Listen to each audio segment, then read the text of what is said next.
dangerous and toxic and troublesome and dangerous to our way of life, whatever that means. Some very bad people making an assault on our country, as Mr. Trump reiterated last week. So, thank you. As promised. All right, thanks. Yes. Cream sugar? No, black. Okay. As you can see, there is coffee though. So, my book, Human Rights and Wrongs, relates stories of some of these people, these refugees, as I've come to know them in my work as a liberation psychologist. And I want to share with you some of my own story, which is an odyssey that brought me to the field of liberation psychology. This is a psychology that sees unjust and exploitive social conditions as the root causes of most of the problems in a community's mental health. And it's a field fertilized by ideas that are pulled from both Marx and Jesus. Yet it was very attractive to someone like me, who is neither a Christian nor a Marxist. In 1985, I got drafted into working with traumatized asylum seekers. And strangely, I was well prepared for doing that work. Not because I had a clinical license, which I did, or because I had a doctorate in social and developmental psychology, which I did, or any formal training in such specialized work, which I did not. I was well prepared because I knew something about torture.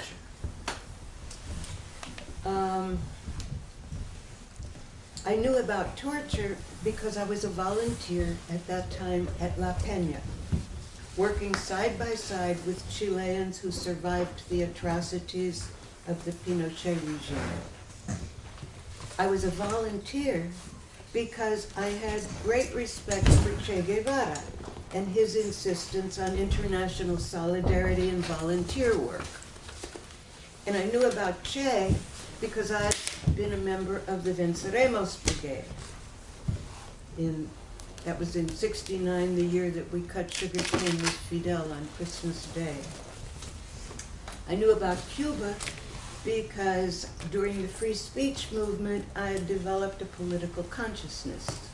The spirit of collective action taught me the unforgettable lesson of what it feels like to belong to something important.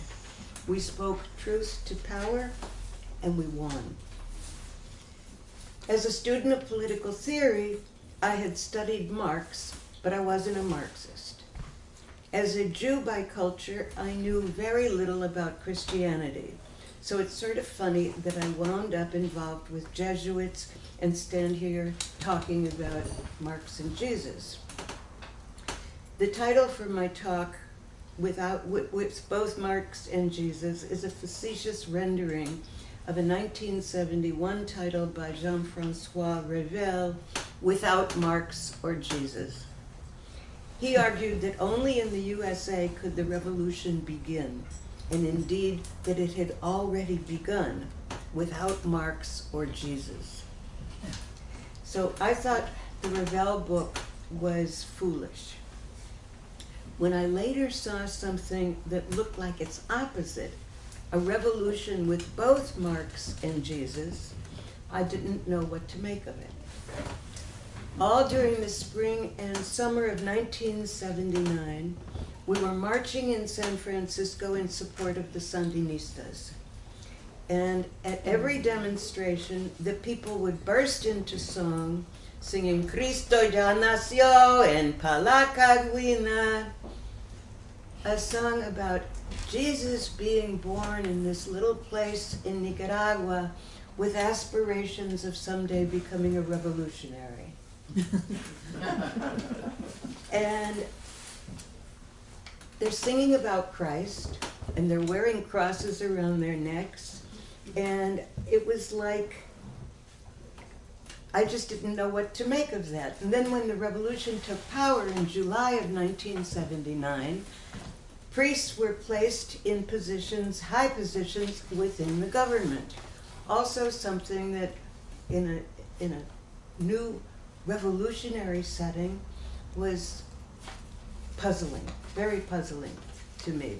So it was the beginning of a new education for an atheist, and it introduced me to ideas that were at once very alien with God and prayers and something called spirituality, and at the same time very familiar with themes of justice and equality and collective action and resistance to imperialism and denunciation of U.S. intervention.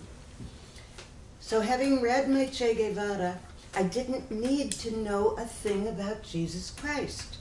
It was okay.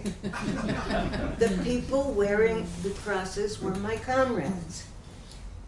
And it was even okay to be a psychologist, because a wonderful little group had formed of mental health workers in solidarity with Nicaragua, and we were part of the Committee for Health Rights in Central America, CRICA, which later became CRIA, the Committee for Health Rights in the Americas.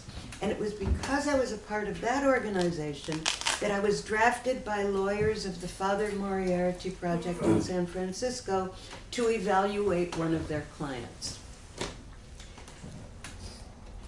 The first story of these 12 stories that make up this book tells about that first client.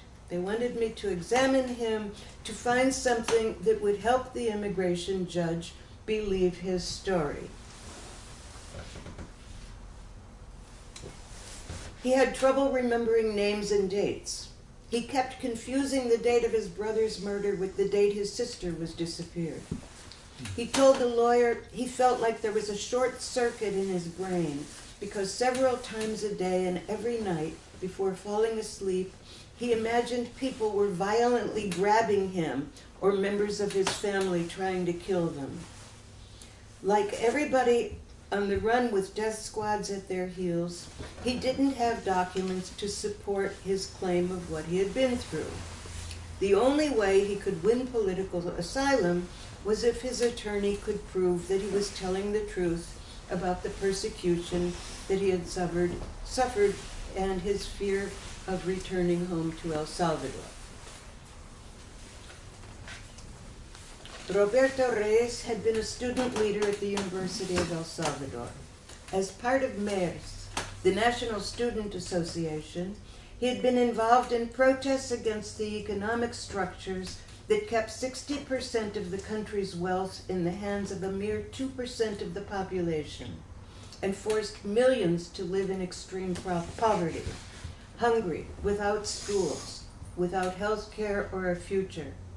The Salvadoran military, in its defense of the status quo and zeal to wipe out all dissent, went after young activists like his brother and his sister, his fellow member of MERS, and ultimately him. Narrowly escaping a roundup of his student group, Roberto spent 2 years in utter terror, in hiding, hunted like an animal. He finally made his way to the United States, to safety, or so he thought. Soon after crossing the border, he was caught by the dreaded Migra, ICE, the Immigration Service. After 3 months in immigration detention, Roberto was bonded out and brought to Berkeley, California, where he was now living. Night and day, he was tormented by memories. He woke up from screaming nightmares to spend his waking hours fearful, withdrawn, and isolated, feeling life would never return to normal.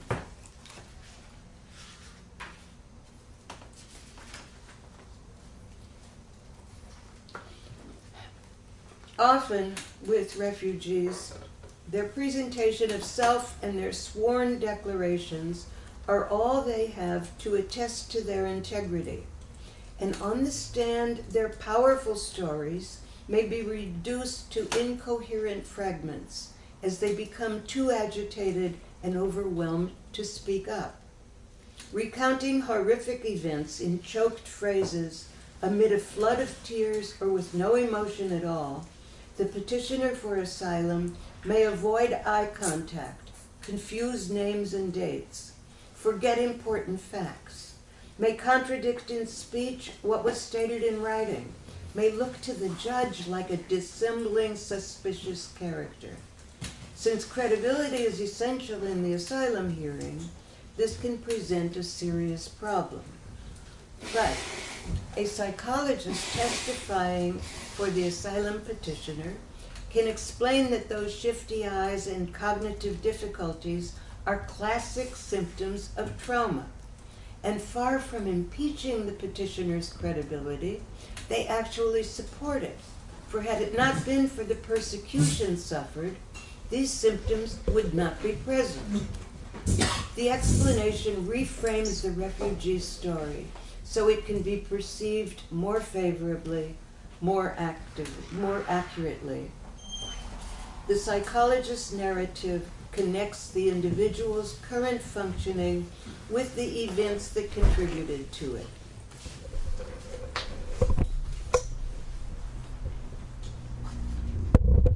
I was able to document the presence of post-traumatic stress disorder, a condition that was seldom observed in those days except in soldiers who had been in combat. I wrote a report about Roberto's functioning that showed a direct correspondence between his story of what he'd experienced in El Salvador and his psychological symptoms. I aimed to help the judge understand Roberto Reyes as a living being whose blood is chilled by the need to stand before authority, and whose mind churns as it tries to process the pieces of a ravaged biography.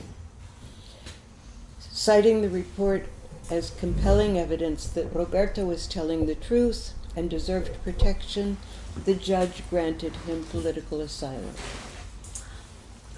At a time when 98% of all asylum claims by Salvadorans were being denied. And now, of course, as we know, they're even being denied the right to apply for asylum. But already there, the seeds or the action or the presence of liberation psychology is in the picture. I didn't have a name for it, but what I was doing was looking at the person's history for understanding his psychological problems and then presenting that to the court as information that the court could use to understand this human being and this ravaged biography.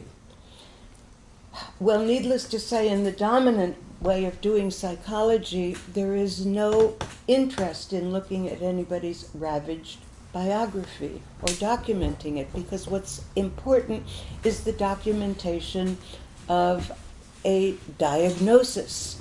The psychologist who's doing forensic work is tasked with providing a diagnosis for the court.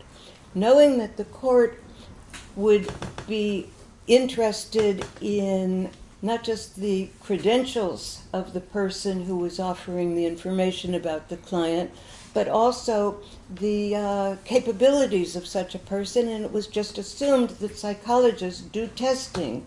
I didn't do testing, but I didn't want the court to think that I wasn't adequate, so I sent this man to someone who performs an expert on the Rorschach ink blot test. On the Rorschach test,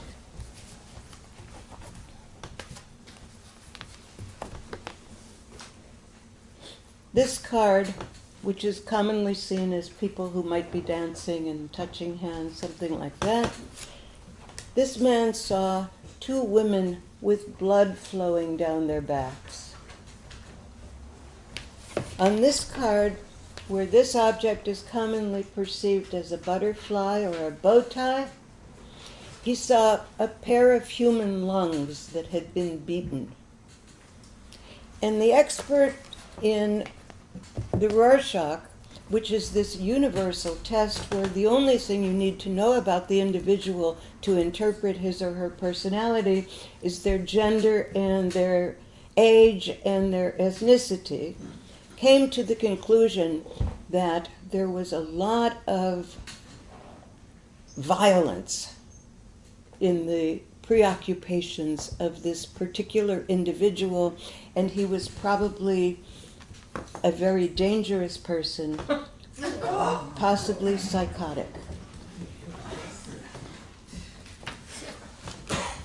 Once a life is amputated from a background and a context and a history and a social reality, conclusions may be drawn that are specious and entirely misleading.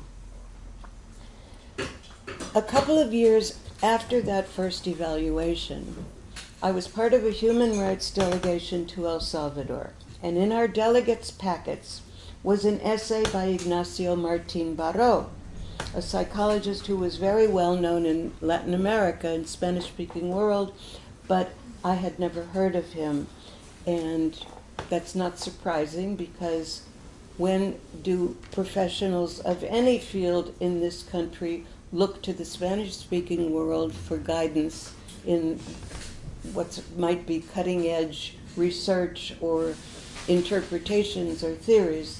Anything coming from the third world is simply discounted, right? So this essay that was in the packet for all the people on this delegation by this psychologist I had never heard of blew me away. I want to read to you some passages from his work from that essay to show you why something like that would have blown me away. He writes, "The first time I came into contact with groups of campesinos displaced by the war, because there were many, many internally displaced refugees as well as people who had had to flee the country, I felt that much of their behavior showed aspects of paranoid delirium. They were constantly alert and hypervigilant, and they mistrusted anyone they didn't know. They were suspicious of everyone who approached them, scrutinizing gestures and words, looking for possible danger. And yet, when I learned about what had happened to them, and the real dangers still preying on them, as well as their defenselessness and impotence against any kind of attack, I quickly began to understand that their hyper-mistrust and vigilance were not signs of a persecution delirium born of their anxiety, but rather the most realistic response to their life situation. This was, without any doubt, the most normal reaction one could hope for, given the abnormal circumstances that they had to face. It may be that a psychological disorder is an abnormal reaction to a normal situation, but it may also happen to be a normal reaction to an abnormal situation." His concluding paragraph in that same essay spell out an approach in very few words for what I really came to understand most of us totally agree with, but they're outside of the usual paradigm.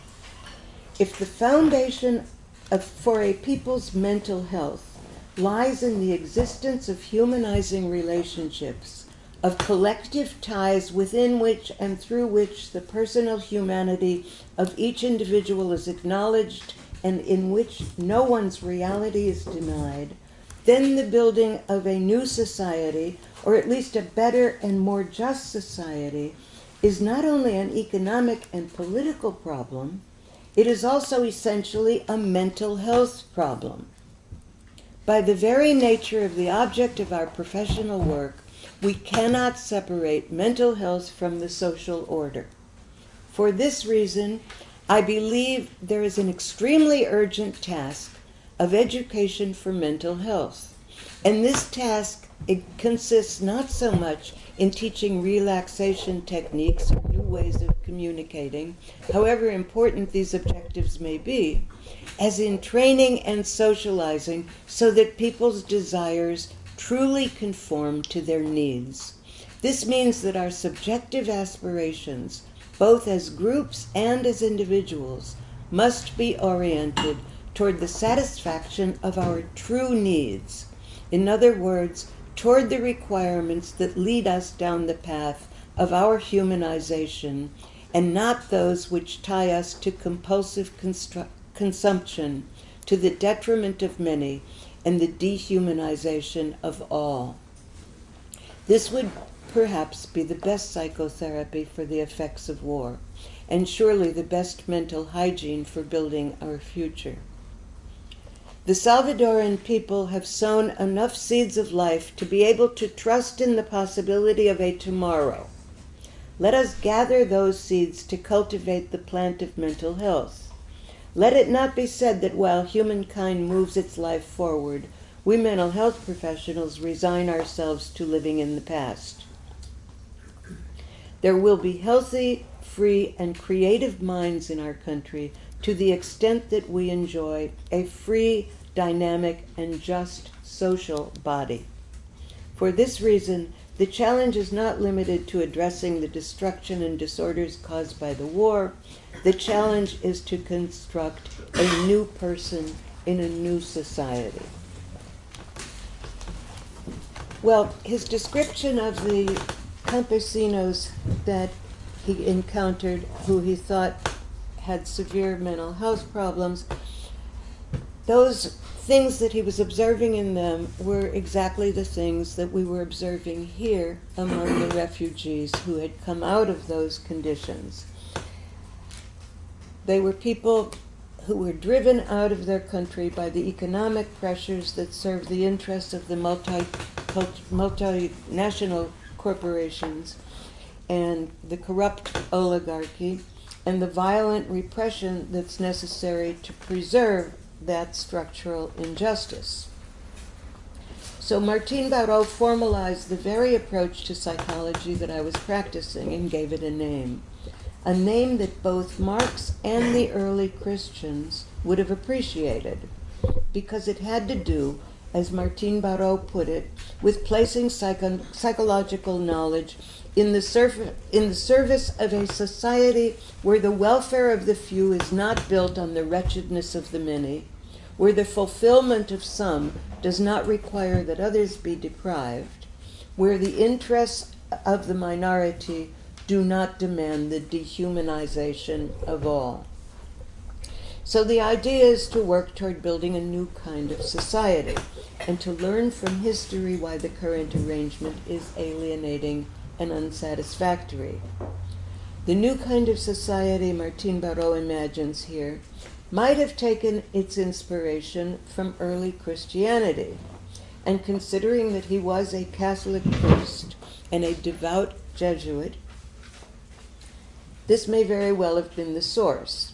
In that early church, the Bible says, all property was held in common.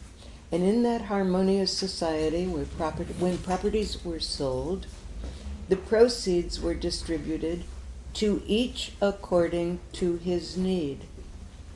That's the exact wording in the King James Version of the New Testament. Acts 4:32-35. But on the bookshelves in Martín Baró's office at the Jesuit University in San Salvador, there were also works besides the Christian works, and Ignatius Loyola and so on. There were works by Marx and Che and C. Wright Mills and Freire. In my reading of Martín Baró, I hear something very close to what Che Guevara described when he discussed New Socialist Man, a vision of human development that overcame greed and acquisitiveness and put in their place a generosity, a love of justice, a spirit of fellowship, and a high level of consciousness for working toward the common good. The new socialist individual would be fulfilled and self-actualized, as unalienated as the happy person in Marx's 1844 manuscripts, who went fishing in the morning, raised cattle in the afternoon, and wrote literary criticism in the evening. As I see liberation psychology, the bonding and solidarity of a human community is key. It's that which the torturers seek to destroy with psychological and physical battering. It's that which a program like COINTELPRO sought to break by sowing distrust within and among groups working for social change. It's people's solidarity and collective action that the rulers often can't understand. Trump claims that the Caravanistas left Honduras because people paid them to leave the country. Democrats paid them, mind you. It's people's solidarity and collective action that the rulers often can't understand. Trump might actually believe that when he says it. What the rulers do understand is that social bonds and community and trust are always pernicious, because they are always subversive of the status quo.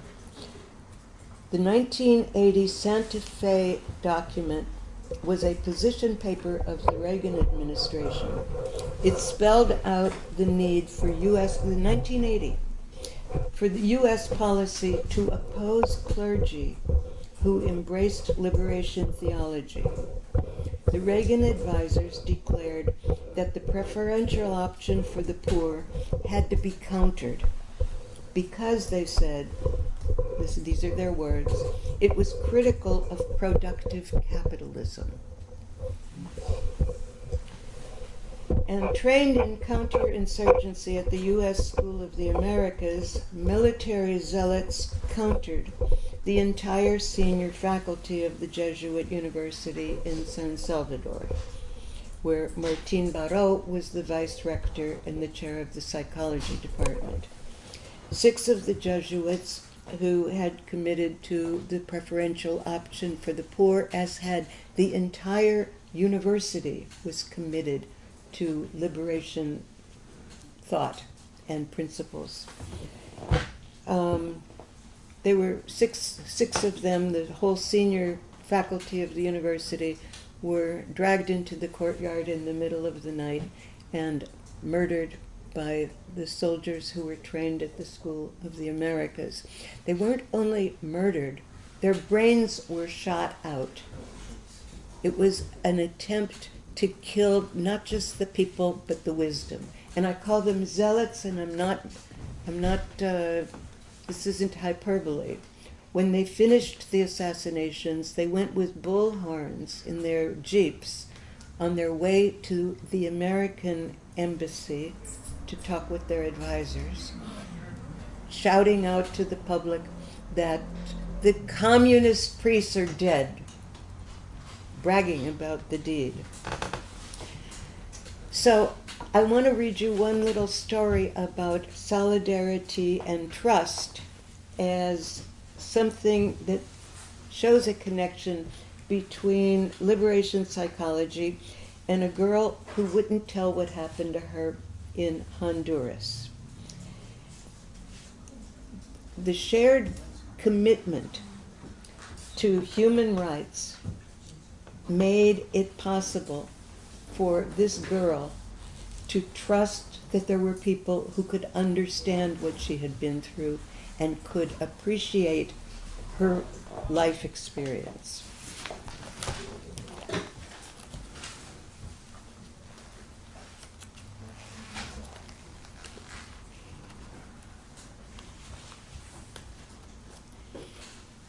Eva's mother had finally saved enough money in her job as a nanny to send for the daughter she had left behind 5 years before. Eva, now 14, had been living with an aunt since she was 9 years old, but never bonded with her or confided in her. In California, she came to a mother she felt she scarcely knew, and did not confide in her either. Mother and daughter needed to apply together for political asylum, but Eva refused to present a case to their immigration lawyer. She refused to speak at all in the lawyer's office. And when she was sent to a therapist, she wouldn't speak there either. After 3 futile sessions of total silence, the frustrated psychologist was getting rough around the edges. She asked if she could bring the girl to me in case a change of venue might open a door. It was a lucky move for reasons neither of us could have predicted. Eva, I said, you have to verify who you are for the political asylum application, for you and your mom to be safe. We have to know that you're you. You don't have to talk. If it's true that you are Eva Ramirez, I want you to hold up one finger. If it's not true, don't do it. Are you Eva Ramirez?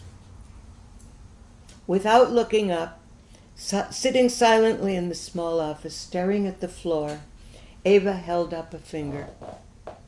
Using that method, we went on to establish that she was 14, living in Oakland, and came from Honduras. Good. Were you in school in your country? The aunt had let us know that she had been a very good student. Asked this question, she raised a finger. She had been in school in her country. Did you have some bad experiences there? A fidgeting of hands, almost a raised finger. I think that might be a yes, but I don't want to talk about it. Is that right? A finger. Working on a hunch, I asked if she belonged to a group that shared the bad experiences, and she affirmed that that was so. Not a sports group, not a music group, not a math group or a drama group, a discussion group. She made eye contact on that one. So this mute girl was a talker. What kinds of things? No fingers were raised for any of the dozen guesses, and just as I was about to quit, my gaze happened to fall on a framed poster that hangs on the wall of my office, a gift from Elizabeth Lira, a Chilean psychologist who provided services to torture survivors and families of the disappeared during the Pinochet dictatorship. The poster depicts the Universal Declaration of Human Rights promulgated in the 16th century Peru by Guamán Poma de Ayala. The rights are illustrated with his wonderful paintings of the right to liberty, to asylum, to expression, to education, the right to be protected from torture, the right to equality under the law and a decent wage, and 23 other visionary concepts of social justice. I led the stubbornly mute Eva to the colorful messages that had been designed 500 years ago for a purpose not too different from this. Guamán Poma de Ayala had wanted the King of Spain to listen. I wanted a traumatized girl to talk. Those students in your group, would they agree with what you see up there? Eva studied the poster on the wall, reading the Spanish text painted in the colorful squares, and examining the illustrations. Feeling the solidarity, she was able to break the silence. Over the next few months with the therapist, she revealed a horrific history of violations of many of those rights a Quechuan writer spelled out half a millennium ago. Her high school group had suffered severe abuse at the hands of a private army of one of Honduras's big landowners. She had escaped with her life. Some of her friends had not been so fortunate.